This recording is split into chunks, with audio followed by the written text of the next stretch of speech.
Hi, so my name is Maria and I have this huge problem with parking.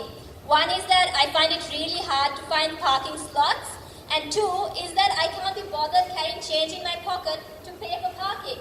I wish there was a solution to this. Maria, I have the perfect solution for you.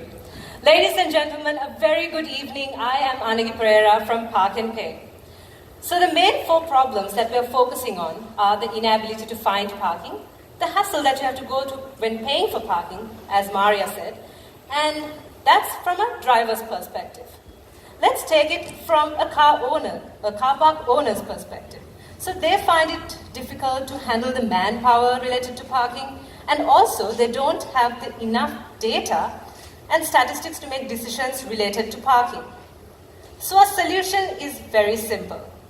It's a mobile app which helps drivers to find parking and pay for parking. And for the car park owners, we provide them a full-fledged parking management system.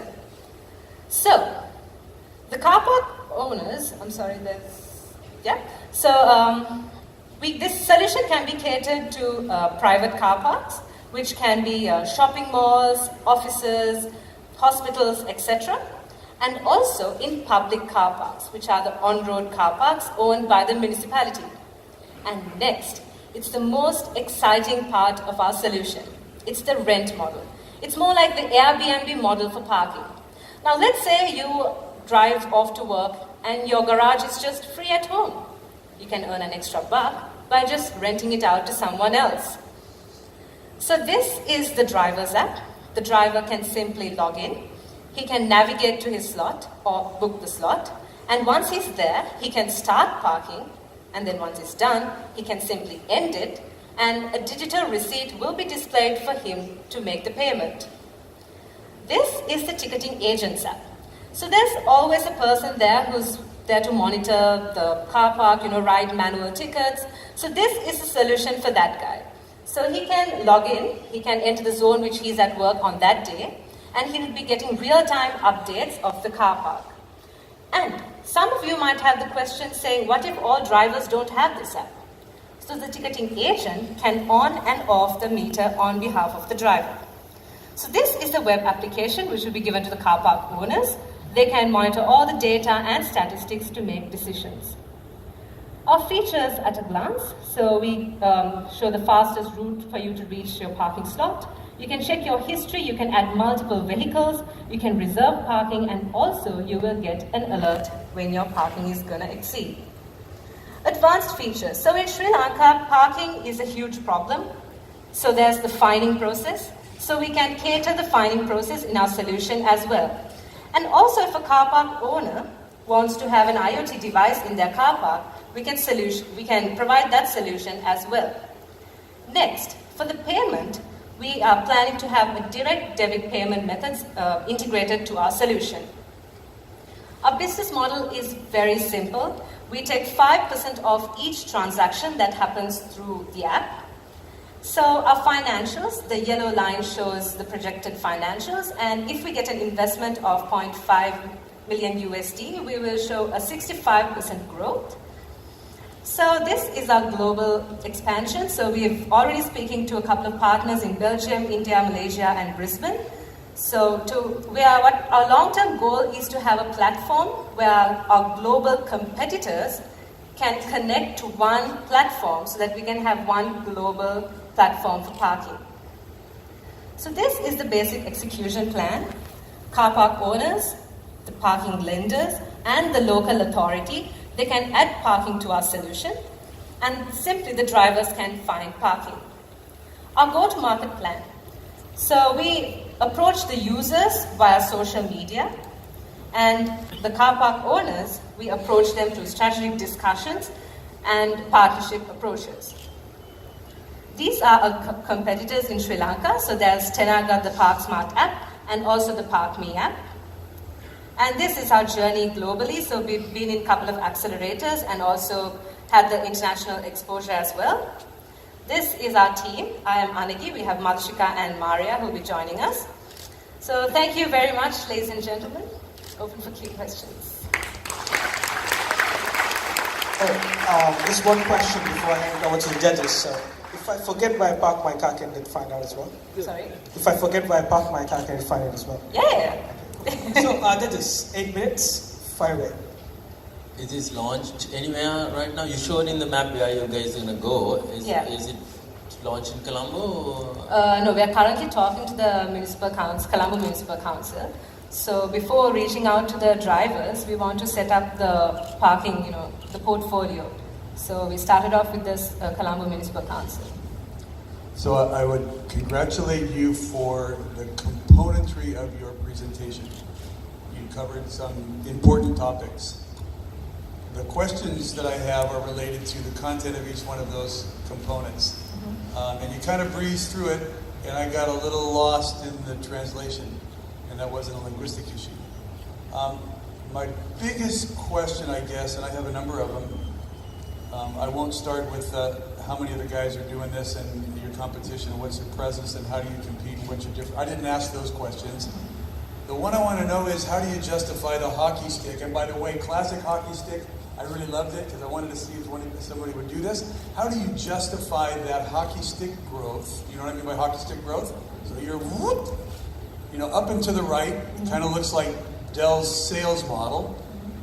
And I didn't quite understand, how does the infusion of capital help you accelerate that growth? You kind of titillated me with that, and then you went to the next slide. How does that impact that growth, and where do customers play into that growth model? You didn't give me much of that. Yeah, so this is related to the investment. Yeah, so according to our projections, 51% of our investment will be going for marketing, because the drivers, that's a huge audience. That's basically everyone who drives in those potential markets. And those projections are based on what information that you have to justify them? So we've done a couple of researches in all those countries that we've visited to, in Belgium, Malaysia, Australia, and India. So according to all those information that we gathered, we spoke to a lot of people. So that's how we've projected. So what I would suggest, if that's the case, and just a little helpful coaching, is tell me that in the presentation. We've talked to lots of people, we've got lots of input, and here it is. Here's what they've said, and here's why that justifies whatever plan that I have. I'm still not quite understanding the infusion of capital. How does that fuel growth automatically? Because normally growth is fueled by sales, revenue, and market share. How does that quick infusion of capital just put you off the chart? Because the more drivers we have and the more people use this app, our revenue increases, because it's per transaction revenue model. So yeah, that's yeah. Just a question. You seem to focus a lot on getting drivers on board and getting using the app, but for me, I see the challenge is actually securing parking slots and getting enough of inventory there. You said you're focusing on the CMC and authorities, initially, yes. So if you take some of the Colombo, for example, the places where you need a lot of parking would be in the commercial areas, where most corporates tend to reserve the spots and keep it for their own customers, and even if there are vacant spots, they may not necessarily just let it out for anybody and everybody to use it. So, outside of the CMC, what's your plan to secure the parking inventory?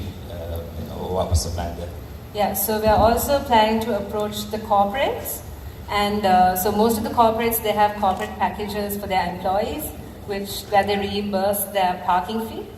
So the next thing we would approach to is the corporates, and we would give them a separate corporate package for parking.